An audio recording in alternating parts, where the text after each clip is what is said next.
Yeah? Okay. So, images, web layouts, templates, and themes are some of the things that are copyrighted. Other than that, there's music, lyrics, stories. These can also be copyrighted. So, I have a story. There is Mridul, and Mridul gets a contract to make a website. And in the contract of website, he's required to use some images in the website. We all need images in the website.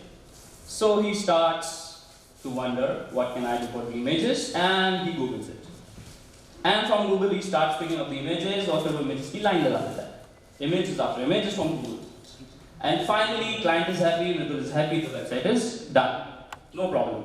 But, karma.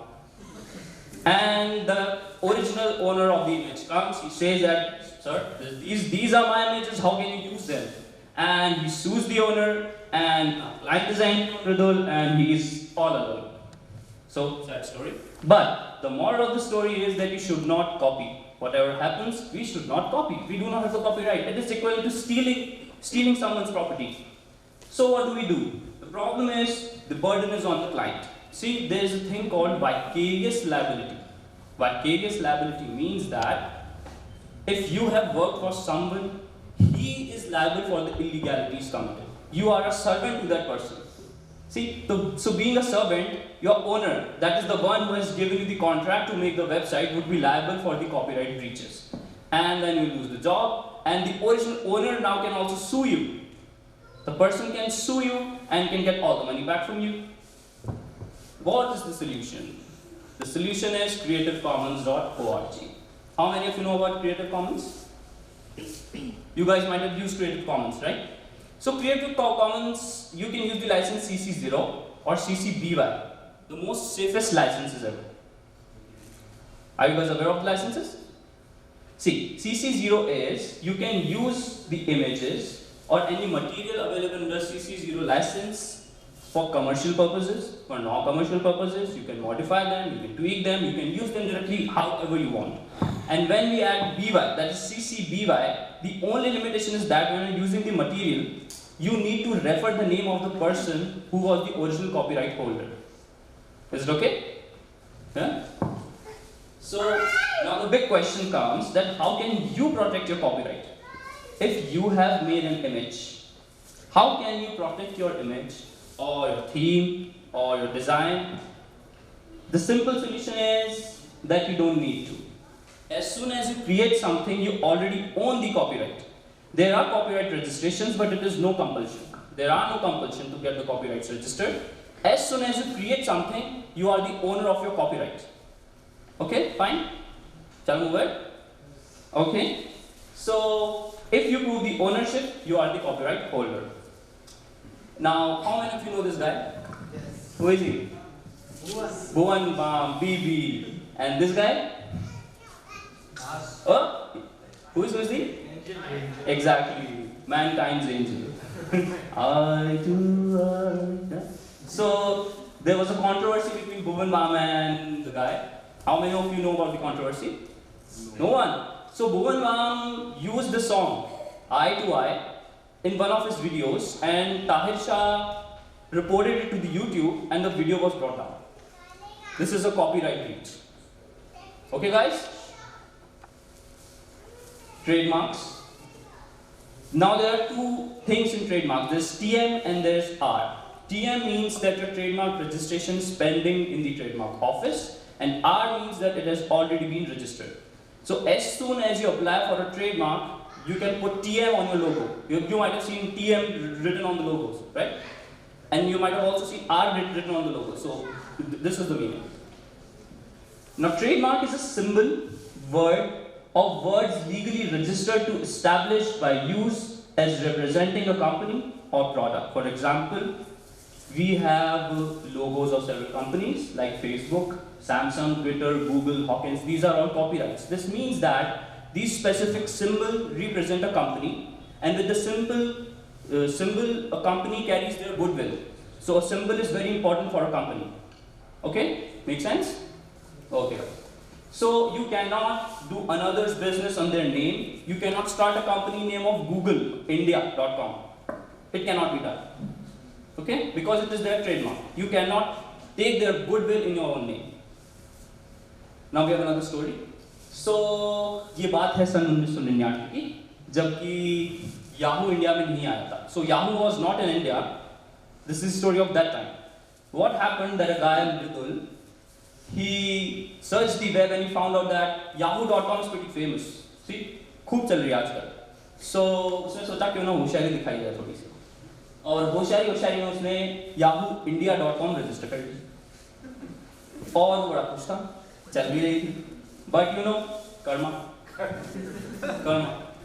The Yahoo guys came in India and they challenged the attempt of the guy under the trademarks. And what happened is that after the case law, Mridul gave an argument in the court that, sir, this is not your trademark, I have registered Yahoo India. And Yahoo India was never ever trademarked by you.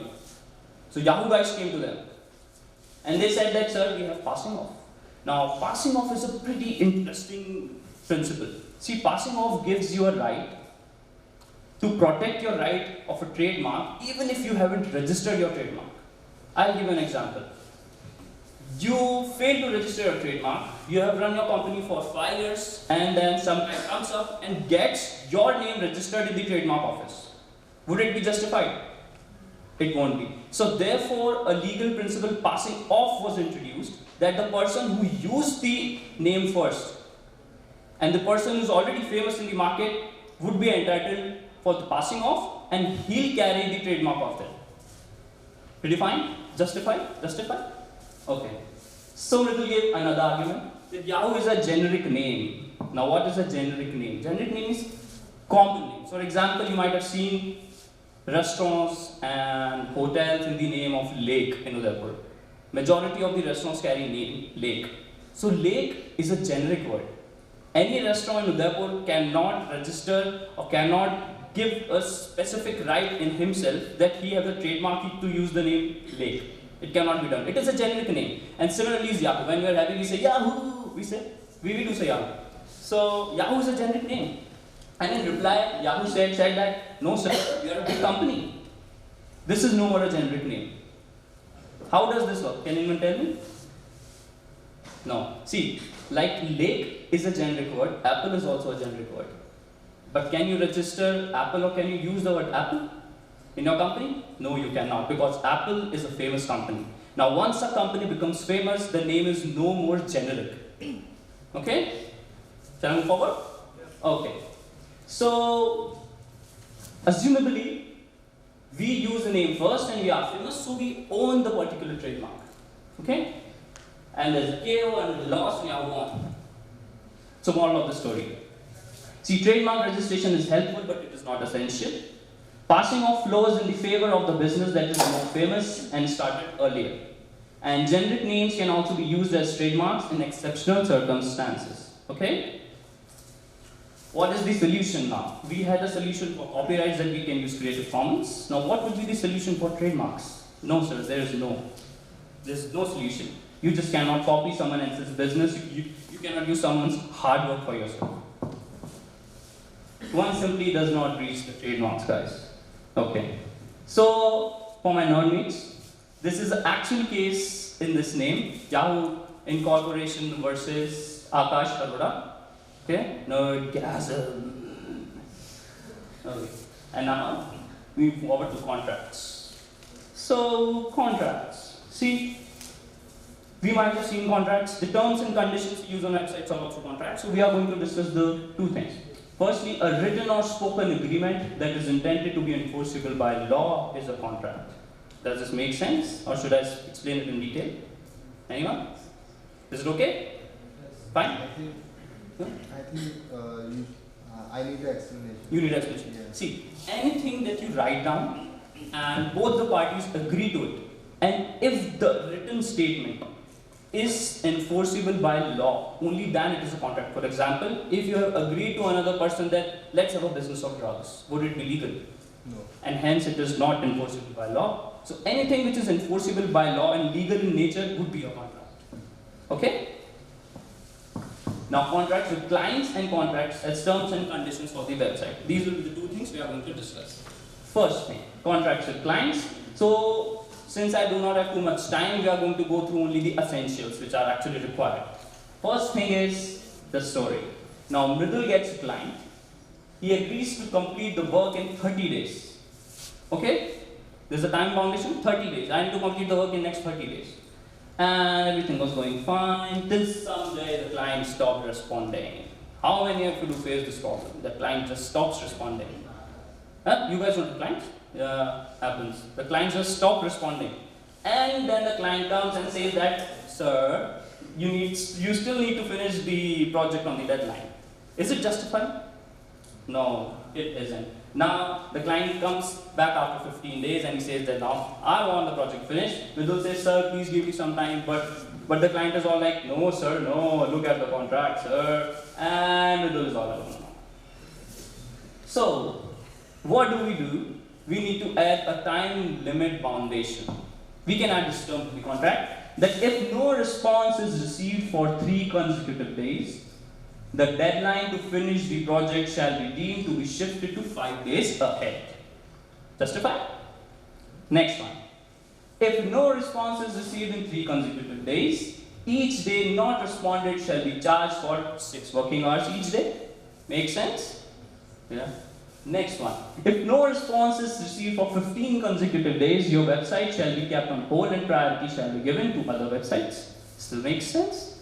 The next one. If no response is received for 30 consecutive days, you will own the content of server, website, your house, car, money, wife, and husband. So this is the toll, okay? You might have noticed the toll base. So, but you can definitely block the website. There's no problem with that.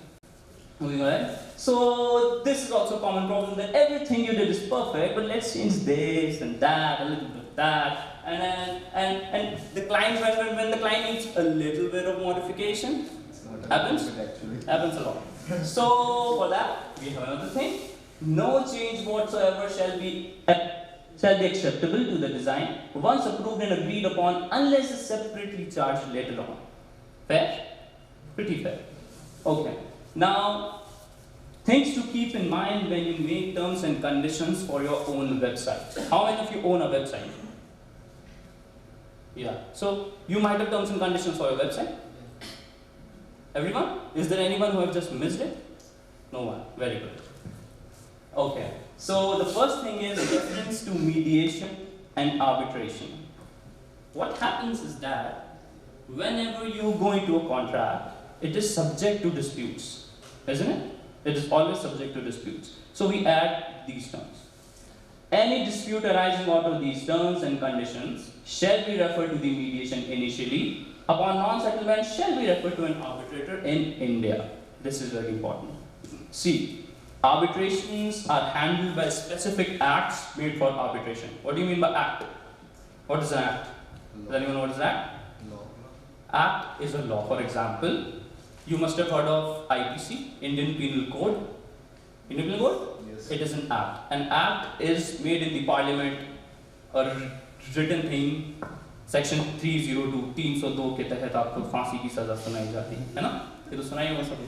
So act is something which is a written piece of law. It is called an act. So there are specific acts for arbitration as well. Now, after entering these terms, what happens is that you force the person who has visited your website to settle the dispute out of the court. Nobody wants to go to court. Does anyone? No.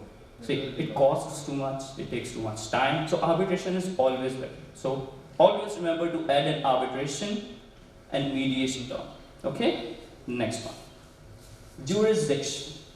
You always want a person to be brought in your jurisdiction. What do you mean by jurisdiction? Does anyone know what is jurisdiction? See, jurisdiction means what is the power of the court? Till what limit the court can accept the cases. For example, a court of Jaipur jurisdiction can only accept the cases which are being heard in Jaipur with a cause of action or the dispute arose in Jaipur. Make sense? Okay? Next. So the terms. Any dispute arising out of these terms and conditions after unsuccessful arbitration shall be a subject to Udaipur jurisdiction at Rajasthan, India. This is so specific. See, this is so specific. If a person is in Bombay, you never want to go to Bombay. Would you like to? Or would you rather bring the person in Udaipur? Come brother, let's have a legal fight. Say. But Sure. but there are people who, for example, can sue in multiple locations Yeah. just to make you run around, right? Yeah. I can. So what? How? So this solves the problem exactly. This is the exact thing you need. You can say, sir, we have the agreement, we have the contract, that the case should only be brought in Udaipur, nowhere else. And the courts will respect it. Courts will say that yes, the contract says you need to go to the Udaipur jurisdiction. Okay, fine? Yeah, next. Change of terms and conditions. There are times you need to change the terms and conditions, and you cannot each and every time tell the user that I have changed the terms and conditions. It is not so practical. You cannot tell the user each and every time. Can you? No, you cannot. So you do this. Contents of the terms and conditions may be amended upon the discretion of the example.com, and user shall be responsible to refer to the terms continuously. Okay? Now what are we doing? We are shifting the burden on the user. The burden requires to be shifted to the user. User, you are responsible. Don't use the website, I'm not forcing you, but if you're using, you are responsible. Next is the same, user's own risk. We are again shifting the burden on the user. Use at your own risk. Example.com shall not be liable to any loss, damage, or any other adversity suffered by the user. Second, user shall be responsible for all the legal breaches arising out of the material posted or displayed by the user. Second point is very important. What happens that users sometimes post pornographic images, or they may post copyrighted materials. Now, would you be responsible for the copyrighted or pornographic material posted by the user? No. So you need to add this, so that user will be responsible. You can say, user, you are responsible. Yeah. Simple. So many times and so much more. I'm open for the questions, guys. I'm done. Questions? Where can you get the presentation? Yeah? Where can we How do you handle non-paying customers? See, there's a thing, go for a contract. There are two things to be considered. There's a saying. See, if we need to do a contract, there should be a proposal. So I am proposing you to visit my website. Now, if you accept the proposal, the acceptance of agreement comes with it. And since you have accepted the agreement, it makes a contract. And to make a contract, you need to show a consideration. What is the consideration? See, in usual terms, we pay the money for consideration. But in such circumstances, your content which you are giving to the client is a consideration. So it is a properly binding contract. Any question? Come on, guys. I thought that you might be having a lot of questions for law. Yeah. So what makes a contract legal? So, you send out an email confirmation does that, or you need the person to sign it? No, nothing of this one. See, contract requires a proper communication. Once the terms have been communicated properly, it is a binding contract. Now, how can you communicate the contract properly? First thing, we always add a check box button, I agree to the terms and conditions. So you have agreed to the terms and conditions. Or there is always an email that by registering to our website or by subscribing to my blog, you agree to my terms and conditions. Even if not that, you can simply place a link on your blog of terms and conditions. It should be a bit highlighted so that when it goes to the court, you can say, oh please, the terms and conditions are very clearly visible. Okay? I was asking about, contracts with clients. So you. Oh yeah, sure. Yeah. What? Can you please repeat the question about contract with clients? Is an email a confirmation enough that we both agree to the same terms, or is there any signature? Yes. Mere email is confirmation now. In fact, oral contracts do also exist. If you had a phone conversation and the guy agreed, then it is a contract. Okay? Yeah, sure. We have a product based work. So what we do when some customer sell our product or sell it to others, they buy it from our site and sell it to others. See, what you can do in such circumstances. Are you supplying any kind of terms with your product? Yes. See, there are always terms with your product. So you can add a term to your product that these products cannot be resold, or else you'll be brought to the court. As simple as that. Law is all about writing things down.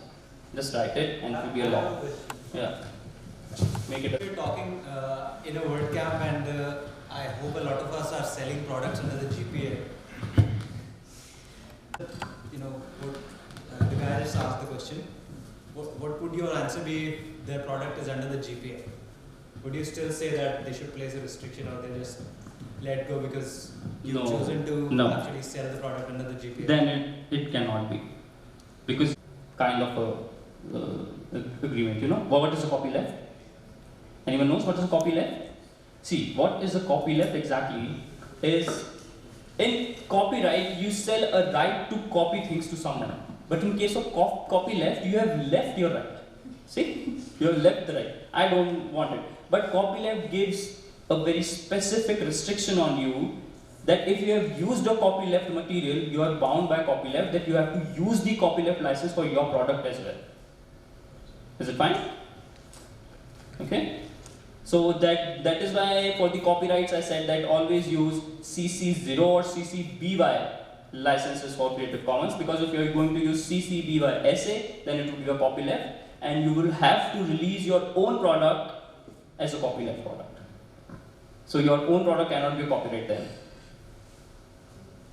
Yeah, sir. When we develop, at that time what happened? We hire employees and they work on that. But after 6 months or 1 year, they start their own company and they develop the same product, or might be they copy the code and modify it and they publish it. So in that case, what we can do? What type of code is it? See, we just had a discussion of understanding that you would have signed with your employees. Was it there? Yes, we have signed it on a white paper, not on a stamp paper. It is okay. No stamp papers are not needed for the contracts. Okay. See, so if you have a memorandum of understanding, it should definitely have a term that in case you leak out any company secret or a product out there, you would be responsible. So you can very well sue them. Give them a legal notice with a registered AD and sue them. Okay? More questions? Go for it. Yeah? I still have some time left, I guess. Do I? I still have 5 minutes. Come on. Actually, I had a follow-up. You said, a Skype call that was either audio or video or FaceTime or WhatsApp or anything. You said that could be a contract, but there's no actual record of it in the way that a written contract would be. So surely that's not recommended. Yeah, sorry. That is not right. If you have the call recording, it works. Pretty fine. No questions? So for the leftover 5 minutes, should I sing a song? Sure. Oh no, I'm just sing a song. Let's have something. More questions, please. Make them up. So there's one thing, like for example, my jurisdiction would be Udaipur. Per se is Bangalore, and he is like forcing that keep Bangalore. So can I keep two jurisdictions in that? Yes, you can. Bangalore Yes. You can write that the jurisdiction would be at Udaipur or Bangalore. So if I sue, then I can bring him down to Udaipur. If he sues, so he can bring me down. Then that would be the court's decision. I'll tell you. What happens is that the court looks at the comfort. Okay. Who should be at the comfortable position? And as a legal principle, client is always considered to be at the comfortable position. So it would always be the client's place. Okay. Yeah, exactly. Especially are receiving money from abroad, like using different PayPal or Western Union or different. What is the legality as per the government of India when someone still society in India has not moved towards freelancers or people who receive money from abroad. So when you receive a money, like say 3 arbitrary, random and no specific, like 1 month you receive 3 transactions, next month you may receive 2, few months nothing. Like what is the legality? What should you do? Like legality of receiving money from abroad. Are you asking me that how can you save taxes? In that, like for example, imagine someone just doesn't show, like going to Western Union, getting cash and laundering it. It does shows. In Western Union, you have given your ID, sir, and income and tax department. So what is my question is, what is the best practice when receiving money from overseas into India? See, I would say that NEFT is always the best solution. Get it in your bank account. Everything which has been accounted with and have your PAN card registered with is the best solution. Okay? Let's not steal the money from government. We have all seen the result of doing that. Notes are banned, all my pockets are empty, money is only in the bank, Paytm has got rich day by day. No. More questions? Do you guys know that there were 100 slides? No one noticed. Sam? Yeah. I have a website, and if someone is stealing my Could you please be louder? I have a website. If someone is stealing my articles from my website and posting on his or her website, so in that case, how I can stop that? Do you know that guy? Yeah. Serve a legal notice. You can serve a legal notice and then you sue them in the court. So where I can complain about? To my office. No, you don't need to complain anywhere. You need to give a legal notice. There's this thing called registered AD. And with the registered AD, you give a legal notice to a particular person that, sir, you are using my images. Either pay me this particular amount, I'm sending you invoice over for the amount, pay me the amount, or I'll sue you in the court in the next 15 days. Okay? Yeah, people are coming up with questions. Yeah, one more. You can probably, just a follow up, you can probably file a DMCA takedown notice to the company that's posting their content. They'll probably take it down. Most companies have this kind of clause in their terms and conditions. Yeah, makes sense. Okay guys, so should it be concluded? Was it that boring? It was great. It was great. Thank you. Okay, thank you so much.